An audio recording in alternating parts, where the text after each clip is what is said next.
迄落话，一位台语界差不多大家拢熟悉的先辈，真爱讲一个词。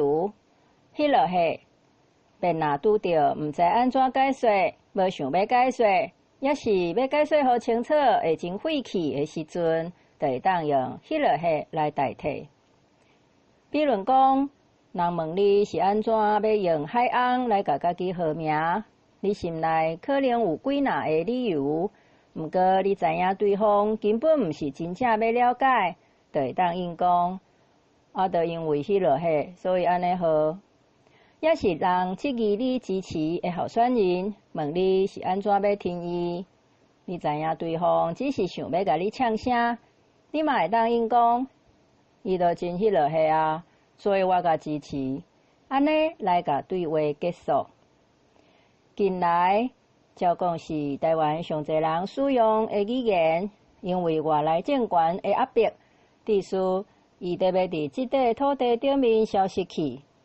甲在开始有真侪人要伊，想要甲救，嘛要求政府爱有作为的时阵，即个语言其中一个大问题，煞是伊的名称。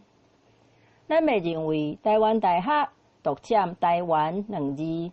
咱袂认为台南侵犯高雄甲屏东正港南平的地位，咱嘛袂质疑有几若种语言存在的英国是安怎干那英语会当叫做英语。偏偏即个照讲是台湾上侪人使用的语言，煞袂当用台湾这2字，嘛袂当用台这字。过去即个语言本身是禁区，即马即个语言的名字煞嘛变做禁区。对要以即个语言的人来讲，互证即个语言甲人权尊严有关系，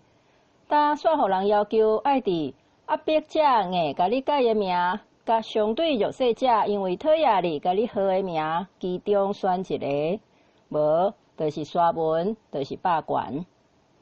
无安尼啦，过去咱叫伊迄落话，毋但免伫2个奥名内底选一个，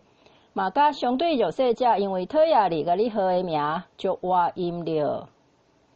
其实大家拢是台湾人，讲实在的。台湾2字做大家提起用，无人要独占啦，只是有一寡人较接用尔尔。